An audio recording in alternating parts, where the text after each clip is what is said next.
The following is an excerpt from the account of the Battle of Benburb by Giovanni Battista Rinoncini, written in Limerick, June 16th, 1646.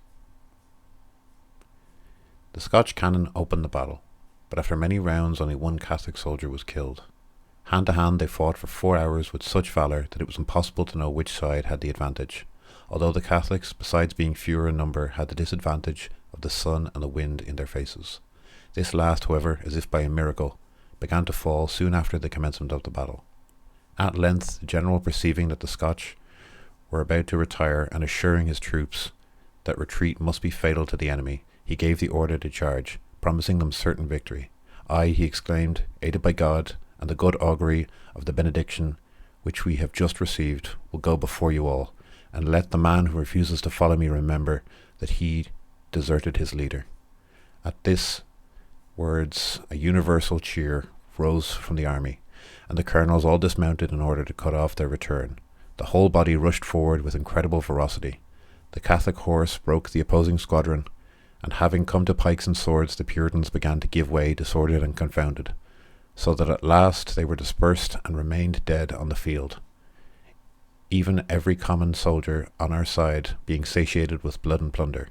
Those killed on the field have been counted to the number of 3,243. It is impossible to know how many were killed in the flight, but as the slaughter continued for 2 days after the battle, it is certain that of the infantry no one escaped, of the cavalry but few remain, and baggage, cannon, stores and tents were all taken. What is the crack, everyone? It's Nathan here, aka the Rambling Kern, and head instructor of Kern School of Combat. So today's video is about the Battle of Benburb, as you would have guessed from the introduction. Now, I wanted to get the video out this week as it is the anniversary of the battle itself. And it is a very important battle in the history of Ireland, and as part of my ongoing series about the pike and its use in Ireland, it's also a very interesting and very important one on that topic. Now, there's been a bit of a delay in videos. This one, I've actually put a lot of work into the research on it, as well as obviously trying to get bits in order for the video itself. I also had a few injuries, so that's kind of taken me out of doing some of the videos that I wanted to do. However, I do have lots of different things coming up over the summer, so if you want to sponsor my work, you'll find the Patreon down below, and if you want to attend any of my classes, you'll also find links for that down below as well. So the Battle of Benburb is a very important one in the history of Ireland, especially during the wars that took place in the 1600s. Now, the reason why I wanted to discuss this in relation to the pike is that there's multiple references to how the pike was used in this battle, but more importantly to how the Irish used it to their advantage. Now, the references that I've seen discuss how the Irish pike was both longer, some suggestions were at least 2 foot longer, as well as having different heads. The references I've seen basically refer to a square head that was better for piercing. Now, I think what this reference means is that the English at the time were using different styles of pike. I'm not exactly too sure, because I see a lot of conflicting references to what the British were using. Some sound more akin to a halberd rather than a pike, so perhaps there's a combination. It's kind of hard to tell. However, I have seen multiple references to English and Scottish troops of the time cutting pikes down to assist in travel and making travel with them easier. So it is possible that for this battle that was done and that was why it happened. Or it could possibly be that the Irish had just planned ahead and knew that the troops that they were going to face had these shorter pikes and that they were using that to their advantage. Again, I don't really know. If anyone has any further information on that, please do let me know. I'd love to do a follow-up on it. But how I'm going to divide this video up is I'm going to swap over to some footage and pictures of the battlefield itself and discuss the battle with you. Obviously this video, like I said, is in my series on the Irish pike, and this one is slightly different to what I'm normally doing. This one is specifically focusing on this battle, so if you do like it, please do let me know in the comments. I'm more than happy to do future videos on this, and there's a few battlefields that I would like to visit if this is a topic that interests people. Anyhow, I'm going to hand you over to that, so I do hope you enjoy.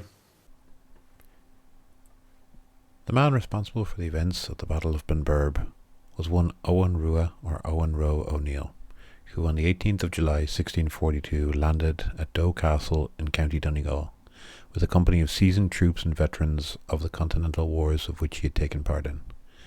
Owen Rua, a nephew of Hugh, the Earl of Tyrone, had returned from Europe after a brilliant military career.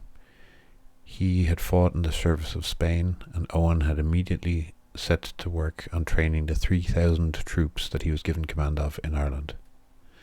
The Scots Covenanters, on the other hand, had landed an army in Ulster in 1642 to protect the Scottish settlers who had been cleared out of the northeastern area of Ulster, and they had then set about clearing the Irish rebels out of the area in 1643. However, they were unable to advance into the south and mid of Ulster due to it being held by Owen Roe O'Neill. The Scottish Covenanters and the Scottish English settlers were under the leadership of one Robert Monroe, and in 1646 Monroe led a force comprised of Scottish Covenanter regiments and Ulster settler armies into the Confederate-held territory. According to some accounts, this was the first step to drive southwards and to take the Confederate capital at Kilkenny. Other sources say that it was simply a major raid, but the combined forces was almost 6,000 strong. Owen Rua, for the first time, had an army of 5,000 thoroughly trained and disciplined infantry and about 500 horsemen. His infantry was almost equal in number to Robert Monroe's. However, he did not have as many horsemen, nor were they as well equipped. However, they also had no field guns, but he was confident in victory against Robert Monroe. His tactics, since he had arrived in Ireland 4 years earlier, were primarily based around guerrilla warfare. O'Neill, who was very cautious in general, had previously avoided fighting pitched battles. However, he had just been supplied with a papal nuncio to Ireland. One Giovanni Battista Rinuncini had supplied them with muskets, ammunition, and money, to which he was able to pay his soldiers' wages. This allowed him to put an only slightly smaller army than his enemies onto the field of battle. The Covenanters, however, had 6 cannons, whereas the Confederates had none. Monroe had assumed that O'Neill would try to avoid his army and had his soldiers march 24 kilometres to intercept the Irish force at Benburb in modern-day South Tyrone. Gerard Hayes McCoy wrote, "Many of them must have been close to exhaustion before the battle had begun." Monroe's men drew up with their backs to the River Blackwater, facing O'Neill's troops, who were positioned on a rise. The battle began with Monroe's artillery firing upon the Irish position, but without causing many casualties. Monroe's cavalry then charged the Irish infantry, but were unable to break the Confederates' pike and musket formation. Owen Roe had picked and prepared his battle site well. He had set up upon a hill with a Blackwater to his right. Monroe fired upon the Irish positions until he ran out of ammunition, doing little damage due to the topography of the ground. He then sent in the Scottish cavalry, but not under their regular commander, one George Monroe, but under his adopted son-in-law, Lord Ards, a young and inexperienced man. They failed to break the now well-trained musket and pike formation of the Irish, who were hampered by the well-chosen and unsuitable ground. On their retreat, because of the necessarily restricted area of the chosen battlefield site, they ran through their infantry, causing confusion and chaos. With the arrival of the Irish cavalry, the artillery was overrun and captured. The Irish then advanced, and with the push of a pike and musket volleys, turned the Covenanters' army with their backs to the river and proceeded to slaughter them. Monroe and his protective troops of cavalry fled, and followed by the English officers, the combined British force lost between 2,000 and 3,000 men, who were either killed or captured, many of whom drowned and were cut down in the pursuit. They also lost a huge amount of stores of weapons, including artillery. The Irish casualties were low, approximately 300, and this was the first time the Irish had won a major head-to-head battle against the British in the field, and it was celebrated throughout the Catholic Europe at the time.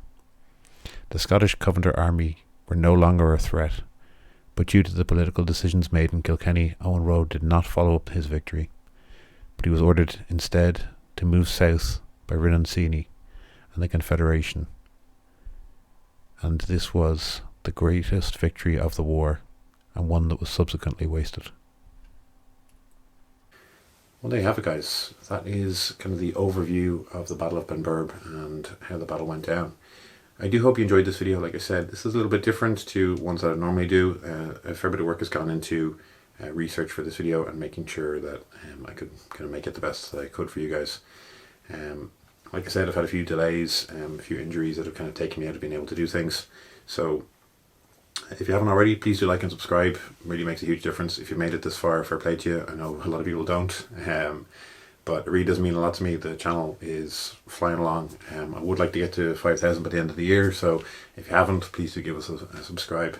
And like I said, if you're interested in more battles in Irish history, and especially if there's any specific ones you're interested in, please do let me know, because I'd be more than happy to discuss them and do videos on them, and perhaps even visit those locations themselves.